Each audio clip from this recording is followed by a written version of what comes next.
technical real quick. So trying to stay above the weeds, trying to keep it high level and intuitive is kind of where we shine. And welcome back. I am back in the studio with Nick Adamy. Nick, how is your morning going? Fantastic. Outstanding, because we get to talk about something that's so exciting today. We're going to be talking about ESOPs, but I know when we get to the end of this, we're going to have a big announcement. We're going to be talking about something that is going to get a lot of people in the ESOP world pretty excited, and I know you're excited to talk about it. But let's open up for our listeners, and let's just talk about ESOPs in general. What is an ESOP? What is an ESOP? So at its core, an ESOP is a retirement plan that allows employees of a company to have ownership in their employer company. Okay. And is this something that's pretty common? I mean, I'm thinking about the person who may be driving right now, or maybe they're running on the treadmill listening to this, right? And they're thinking, wow, when I go to work, it's never been an option for me to own any part of the company that I work in. I just go, I get my W-2. I'm part of the cog. I'm part of the wheel that's generating, my cogs, that's doing all my things, right? I've never even heard of an ESOP. So, from an employee perspective, what should they understand about it? And then from an employer perspective, what are some of the advantages that an employer has of implementing an ESOP?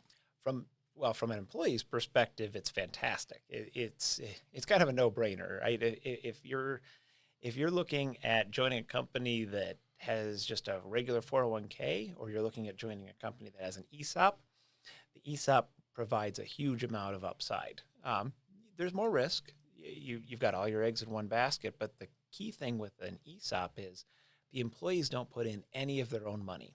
So 401k, the employees... No, wait, they don't put any of their own money in? That's right. It's free. It's free. It's free money. It's free money. It's free money for the employees. Okay. So how does that really work then? Oh, boy, I don't want to bore you with the mechanics, but the short story is the ESOP, it's a retirement plan. It's a trust, just like a 401k. Okay. And the ESOP is buying stock from the owners. So...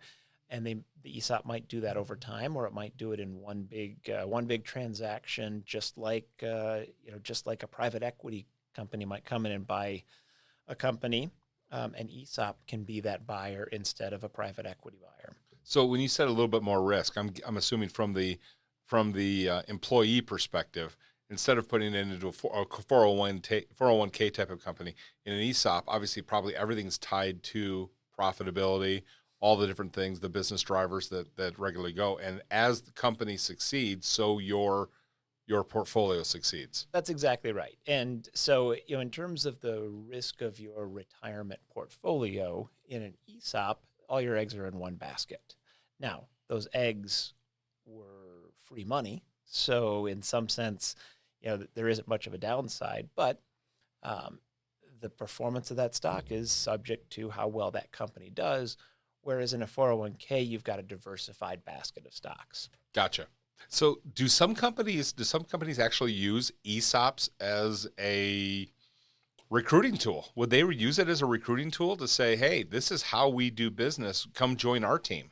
Oh, absolutely. And it's especially relevant right now where companies are struggling to find talent. Amen to that. And you combine that with, think about shifts in culture among generations, and you hear surveys of what's important to millennials and Gen Z, and increasingly, it's not necessarily just money, it's not necessarily vacation, it's things like having an impact, being a part of something bigger, and the chance to have ownership in your own company and in the company you work for. That's a differentiator for employers. Oh, it's got to be. Yeah, that's got to be a huge thing. So if you're on the employer side, we talked a little bit about the employee side. Now I'm on the employer side.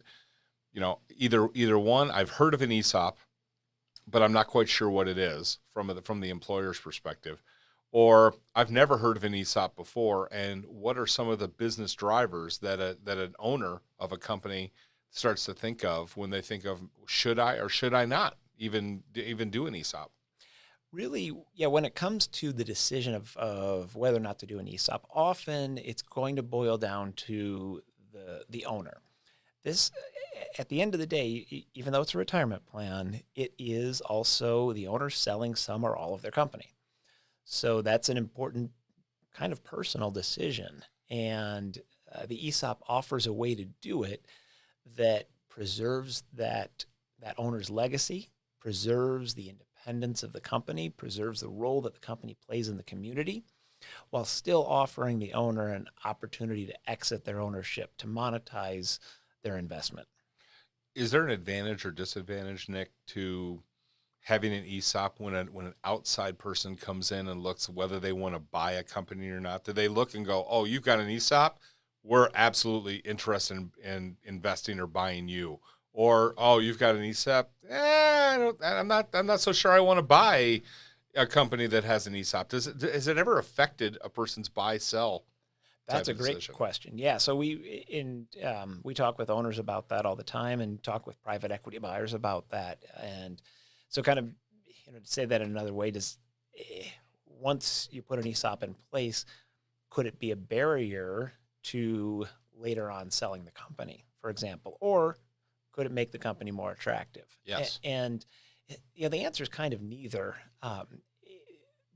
The only maybe caveat is that there are some more hoops you have to jump through to sell an ESOP company. And so owners looking to implement an ESOP should have a long-term view as to what what's the end game for this company. Do we want it to be employee-owned forever, or at least for the long term? Is this a temporary vehicle that we're using to affect a transaction? What's the reason why we're putting an ESOP in place? That end game, having that end game in mind is important when an owner decides whether or not an ESOP is right for them and their company. Okay. Traditionally, in the past, what's been Adamy's role in the ESOP process? So our role has been almost exclusively advising the buyer. That's the trustee. So just like any other merger acquisition situation, you've got a buyer and a seller. The seller, of course, is the owner of the company. In an ESOP, the buyer is the trustee who represents the ESOP. So our role traditionally has been to advise that trustee on what is a fair market value price to pay when they're buying stock from the seller. Okay. And that is where the outstanding employees that you have the education, the experience, the attention to detail, that customer service. They're able to give that business owner the correct information, a neutral, independent valuation. Well, and to clarify, to give the trustee. Yes. So trustee. we're on the buy side, and we're advising the trustee. And the key part of that, well, one of the many key parts of that, is making sure that the trustee is doing a good deal, doing a deal that is going to stand up to third-party scrutiny. Just like most of our work, our role is to make sure that that transaction is going to stand up to third-party scrutiny, and that trustee is going to be well supported if anybody decides to challenge the transaction. Okay, got it. Now, I think that you have an announcement to make. I think this is something that's been in the works for a while. It's very exciting for the industry, exciting for ESOPs, very exciting for Adamy. What is happening in the ESOP world with Adamy now moving forward? So, yeah, well, and I'm glad you brought that up, Luke.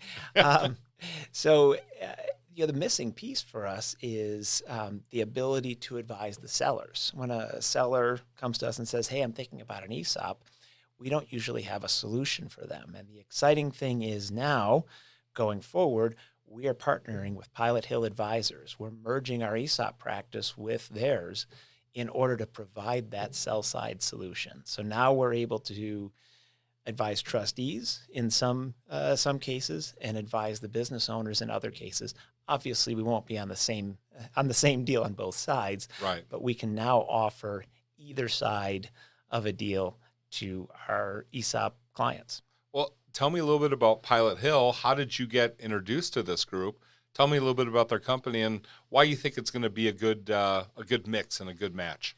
So Pilot Hill is a sell-side advisor. So they're on the other side of the table from us in many deals, and we've gotten to see them firsthand, see how they run a deal, see how they advise a seller. And we've seen them in action for over a decade now and been very impressed with the way they run a deal, with the way that they take care of their clients, advise their clients.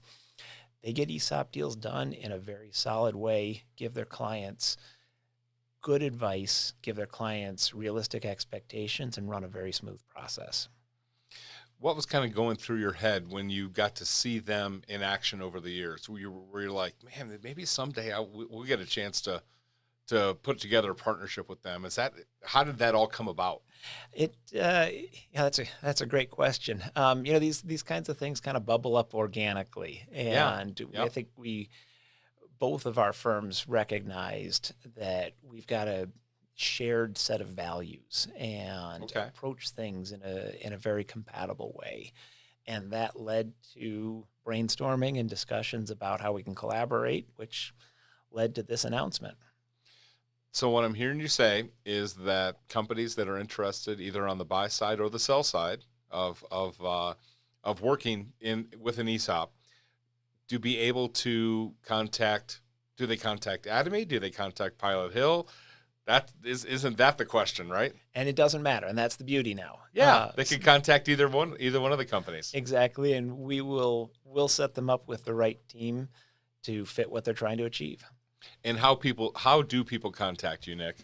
Website is a great place to find us, adamyvaluation.com.